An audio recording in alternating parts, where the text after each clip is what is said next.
Hello, sunshine. Rise up. Welcome to CNN 10 for Tuesday, March 13th. I'm Coy Wire, here to help you fuel your mind with the latest news from around the world. Heat, pressure, and time. The three things that make a waffle also make diamonds. So let's crank up the heat, push through the pressure, and shine bright. Your 10 minutes of news starts now. We begin today with a breakthrough in trade talks between the United States and China. The two countries are cooling down a trade war by agreeing to a big rollback in tariffs on each other's products for an initial 90-day period. Tariffs are a tax placed on items that are imported or exported from one country to another. When President Donald Trump raised tariffs earlier this year, the two countries went back and forth, imposing higher rates on each other's goods. U.S. tariffs went to a whopping 145% on Chinese goods, but now the U.S. agreed to temporarily lower them to 30%. China agreed to cut its tariffs on American imports from 125% to 10%. The announcement comes after a marathon weekend of negotiations in Switzerland, with officials from the two largest economies in the world quickly reaching a deal. Officials have been at a stalemate since the trade war escalated.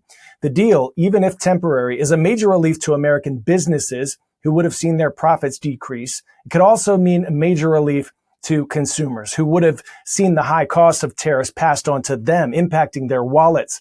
It's the U.S. businesses importing the goods, not the foreign companies who have to pay the taxes to the federal government for the products they import. Now to a major presidential gift that's raising some eyebrows. Over the weekend, President Donald Trump said that the Defense Department plans to accept a $400 million jet from the government of Qatar. The luxury Boeing jet would replace Air Force One while Trump is in office. The plan is to then donate it to Trump's presidential library when his term is over. So it'd essentially become a very expensive presidential relic of sorts. The president said he would not fly it for personal use. The gift would be the most valuable gift ever given to the U.S. government from a foreign power and is raising legal, national security, and ethical questions nonetheless. Normally, gifts to U.S. presidents from foreign governments require approval by Congress and are subject to specific rules. Qatari officials have confirmed that the gift is a government-to-government transaction, not a personal one. Attorney General Pam Bondi said the gift was, quote, legally permissible. The Defense Department will still need to spend millions to retrofit the plane with security features and modifications so it can be used as Air Force One. The CIA and National Security Agency will also have to diligently search the plane for any kind of tracking or surveillance devices. But upgrading the Air Force One aircraft has been a longtime priority for President Trump. Our Tom Foreman takes us through that history. He's hardly the first to oversee changes. President Eisenhower returns to Washington. The president's plane, called Air Force One since the 1950s, has experienced many upgrades and modifications, and once featured a gaudy orange front. But when John and Jackie Kennedy proposed a new design in the early 60s, it stuck. Air Force One has looked like this ever since, the flying White House in times of conflict, confusion, and more. A worldwide symbol of presidential stability and power, in fact and fiction. Get off my plane. For all that, an official close to the project tells CNN Trump has been deeply involved in the new design. It was a 22-hour flight. You think that's fun? That's not even fun in Air Force One. Nothing appears set in stone yet, but while 10 other presidents have left Air Force One largely as they found it, this one seems intent on leaving his mark.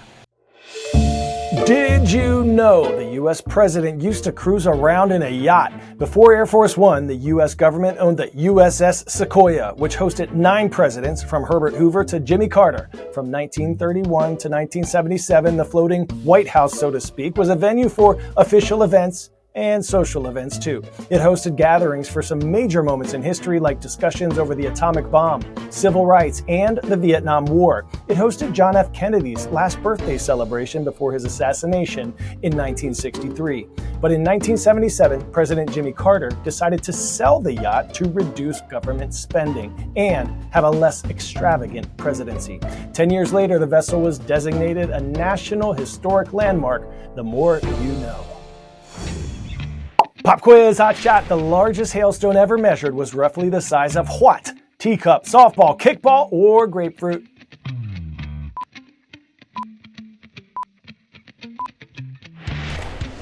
If you said kickball, put a foot up. In 2015, a hailstorm in South Dakota produced a 2-pound hailstone measuring 8 inches in diameter. Hail forms when raindrops are whisked back up to the extremely cold higher altitudes by a thunderstorm's rising air currents. That's where they freeze and eventually become heavy enough to fall back to Earth. Hopefully not in your dome. Large hailstorms have swept across the southern U.S., including Tennessee, North Carolina, and Arizona over the past 2 weeks. Despite summer being just a month away, some residents reported they're shocked to seeing frozen ice falling from the sky, including into their pool, like this one in Arizona. Low visibility and damage from the chunks of hail were reported in several states. While an icy storm so close to summer may seem odd, weather data shows that May is actually the most common month for hailstorms, according to the National Weather Service.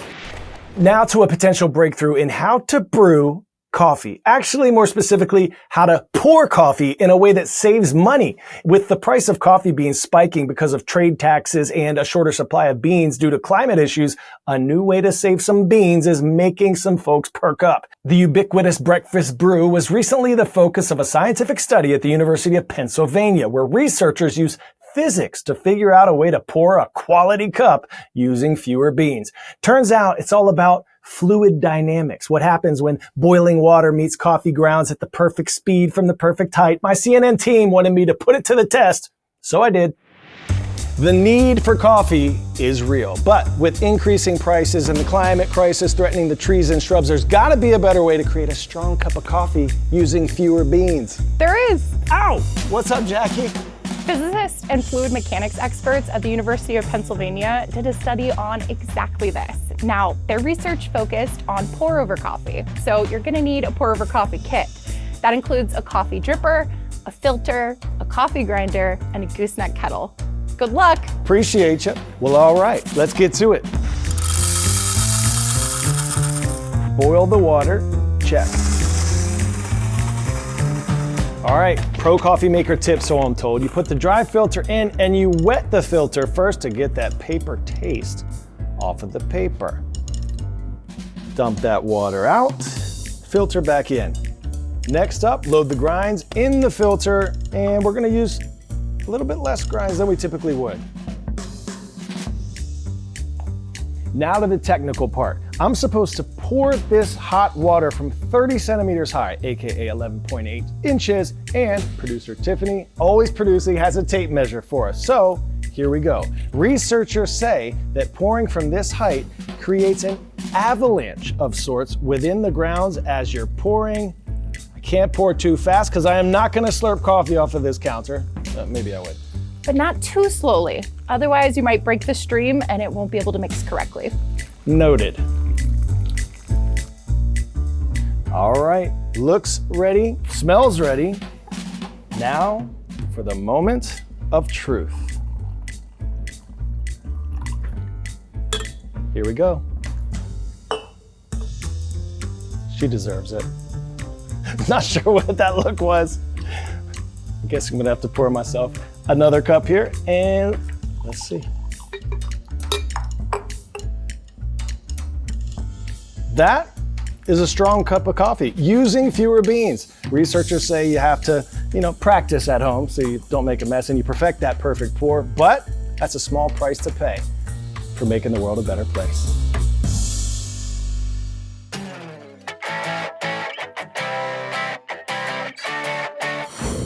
Today's story getting a 10 out of 10, a young man who reminds us that you can find strength through your struggles. Virginia Union University student Jaden Pikett thought he might never walk again after a tragic traffic incident, let alone the graduation stage a month later. But Jaden never gave up hope, and in that hope, he found the inspiration and determination to find a way. Here's part of his incredible story. I'm thrilled. I'm excited for myself. After just 2 weeks at the Sheltering Arms Institute at VCU, he was introduced to the exoskeleton, a wearable robotic device. I really got motivated and determined to just keep getting up, use the exo every day I can, and just getting comfortable being in it. He saw a video of another grad crossing the stage with one and was determined to make that his reality in the span of just a few months. Graduating college is not easy. and going through rehabilitation after a spinal cord injury is not easy. Doing both at the same time is impressive, and it's a testament to how hard he works and his overall work ethic. Rise up. No matter who you are or what you're going through, remember that you are more powerful than you know, and you just may be the inspiration others need. All right, tomorrow is hashtag Your Word Wednesday, so follow me at KoiWire on the socials. Put your unique vocabulary word in the comment section of my most recent post with the definition. Put your school, your teacher's name, mascot if you'd like, and we're going to choose one winner to work into tomorrow's show. Today's shout out is going to the Edenwald School in Pleasantville, New York. We see all your hard work. We see you, Edenwald Eagles. Keep soaring high, baby. That's all we have time for now. Let's focus on the details today. Dominate the details. Remember, how you do the little things that determines how well prepared you'll be for the biggest moments in life. I'm Coy Wire, and we are CNN 10.